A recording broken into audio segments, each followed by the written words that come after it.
As you all know, till now we have completed 5 chapters of Indian economic development.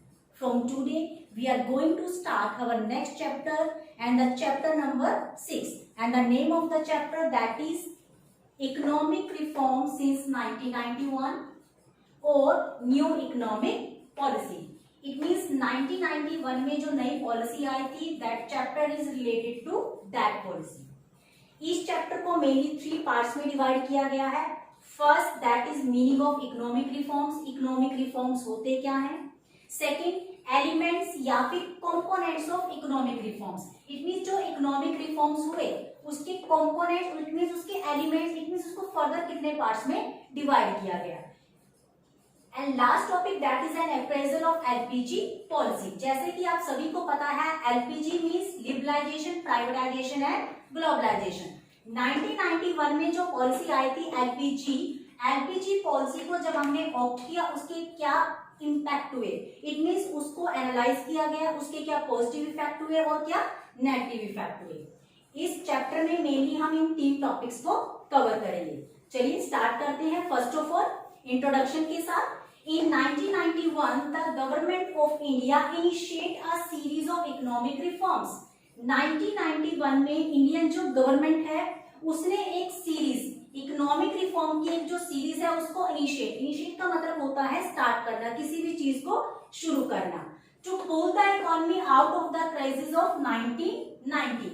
It means 1991 में India की जो government थी उसने economic reform को initiate किया और उसका जो पर्पस था, उसका जो ऑब्जेक्टिव था वो क्या था. 90 में, इट मींस 1990 में हमारी जो इकोनॉमी की जो डेवलपमेंट थी वो बहुत कम थी, या जिसको हम कह सकते हैं भी हमारी जो इकोनॉमी थी वो किस में थी, रिसेशन में थी. तो उसको रिसेशन से बाहर लाने के लिए, उसको कवर अप करने के लिए 1991 में गवर्नमेंट ने एक नई इकोनॉमी, एक नया जो इकोनॉमिक रिफॉर्म था उसको इंट्रोड्यूस किया. और these reform came to know as the new economic policy. और ये जो रिफॉर्म हुआ, ये जो चेंजेस हुए, इसी चेंजेस को हम क्या बोलते हैं, न्यू इकोनॉमिक पॉलिसी या फिर एलपीजी पॉलिसी. अब आगे बात करते हैं कि जो आपकी न्यू इकोनॉमिक पॉलिसी बनी, जो एलपीजी पॉलिसी जो थी, इट मींस उसके कंपोनेंट्स क्या थे. अब इसके जो कंपोनेंट्स हैं न्यू इकोनॉमिक पॉलिसी के, जो कंपोनेंट्स है उसको मेनली 3 पार्ट्स में डिवाइड किया गया. First, liberalisation, P means privatisation and G means globalisation. अब देखिए, अगर हम बात करें लिबरलाइजेशन से पहले क्या था, लाइसेंसिंग सिस्टम. जैसा कि आप सभी को पता है 1991 से पहले इंडिया में कौन से वाला स्ट्रेटेजी थी, कौन सी पॉलिसी थी, inward looking trade strategy. It means import को कंट्रोल किया गया, डोमेस्टिक जो इंडस्ट्रीज हैं उनको प्रोटेक्शन प्रोवाइड करने के लिए गवर्नमेंट ने क्या सिस्टम यूज किया हुआ था, लाइसेंसिंग. इट मींस अगर आपको कोई भी इंडस्ट्री स्टार्ट करनी है, या सपोज करो अगर आपको गुड्स को इंपोर्ट एक्सपोर्ट करना है, तो उसके लिए हमें लाइसेंस लेना पड़ता था. मतलब उसमें बहुत ज्यादा रिस्ट्रिक्शंस थी, और स्पेशली ऑन प्राइवेट सेक्टर. लेकिन अब लाइसेंसिंग सिस्टम को किससे रिप्लेस कर दिया गया, लिबरलाइजेशन के साथ. लिबरलाइजेशन का मतलब होता है पॉलिसीज को बिल्कुल इजी कर देना, लिबरल कर देना. इट मींस जो रिस्ट्रिक्शंस थी उनको रिमूव कर देना. इट मींस एल को एल के साथ रिप्लेस किया गया.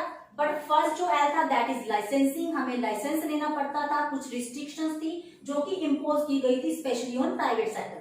लेकिन अब उन रिस्ट्रिक्शंस को हटा के क्या कर दिया गया, उनको लिबरल पॉलिसी दे गई, लिबरलाइजेशन को ऑप्ट किया गया. Second, that is quota. Quota means होता है quantity.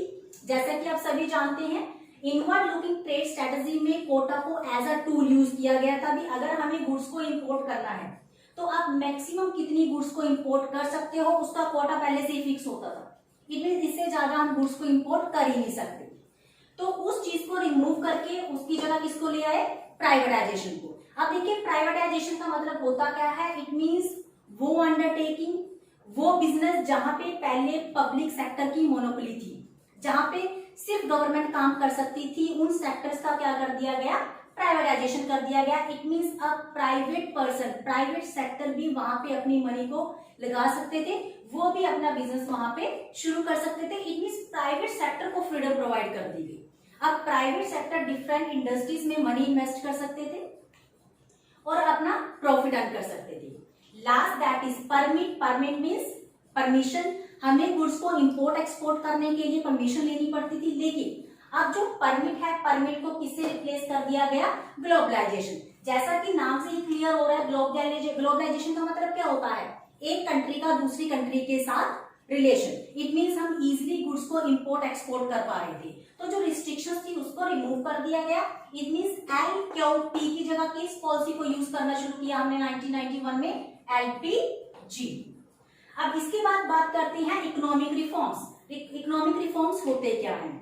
Economic reforms refers to a set of economic policy. तो इकोनॉमिक रिफॉर्म्स क्या होते हैं? इकोनॉमिक पॉलिसीज, पॉलिसीज का मतलब समझते हो, नीतियां, ठीक है। स्ट्रेटजीज जिसको हम बोलते हैं, स्ट्रेटजी या पॉलिसी सेम सेंस में यूज होती है दोनों चीजें। इट मींस इकोनॉमिक रिफॉर्म्स का मतलब होता है economic policies directed to speed up the pace of growth and development. Economic reforms का मतलब क्या है? वो इकोनॉमिक पॉलिसीज का सेट जिसका पर्पस क्या था? Pace the growth of development, growth और डेवलपमेंट की जो प्रोसेस थी उसको स्पीड अप करना। इट मीन्स हम चाहते हैं कि हमारी कंट्री ग्रो करे, डेवलप हो, तो उसको स्पीड अप करने के लिए, उसकी स्पीड को इंक्रीज करने के लिए इकोनॉमिक रिफॉर्म्स को इंट्रोड्यूस किया गया। अब ER means economic reforms. Economic reforms were based on the assumption. जो इकोनॉमिक रिफॉर्म्स किए गए, इट मीन्स जो LPG जो पॉलिसी ऑप्ट की गई, that is based on the assumption. वो किस अजम्पशन के ऊपर बेस्ड थी? Market forces would have derived the economy toward the path of competitive growth and development. अगर हम बात करें मार्केट फोर्सेस की, तो मार्केट फोर्सेस का मतलब होता है डिमांड एंड सप्लाई।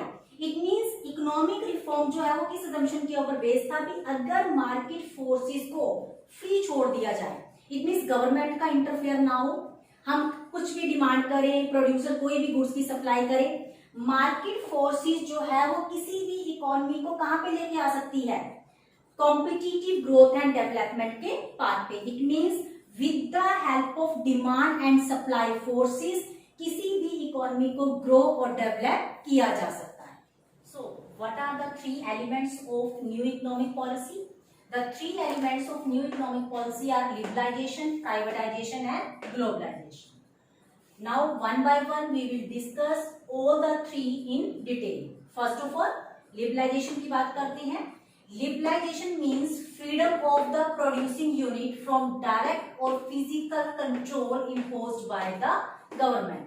अब liberalization का मतलब क्या होता है? जो भी प्रोड्यूसिंग यूनिट्स थी, अब प्रोड्यूसिंग यूनिट इट मींस वो इंडस्ट्री जो प्रोडक्शन कर रही थी, स्पेशली इन प्राइवेट सेक्टर, उनके ऊपर गवर्नमेंट ने जो कंट्रोल किया हुआ था, वो कंट्रोल किसी भी टाइप का हो सकता है, जैसे लाइसेंस से रिलेटेड जो कंट्रोल था, प्रोडक्शन से रिलेटेड जो कंट्रोल था, तो उस कंट्रोल से गवर्नमेंट ने इनको, इन इंडस्ट्रीज को क्या कर दिया? फ्री कर दिया। इट मींस जो कंट्रोल लगाए गए थे उन कंट्रोल को हटा दिया गया। अब देखिए लिबरलाइजेशन को इंट्रोड्यूस करने का जो रीजन था वो क्या था, और ये चीज हम एक ऑब्जर्वेशन से देखेंगे।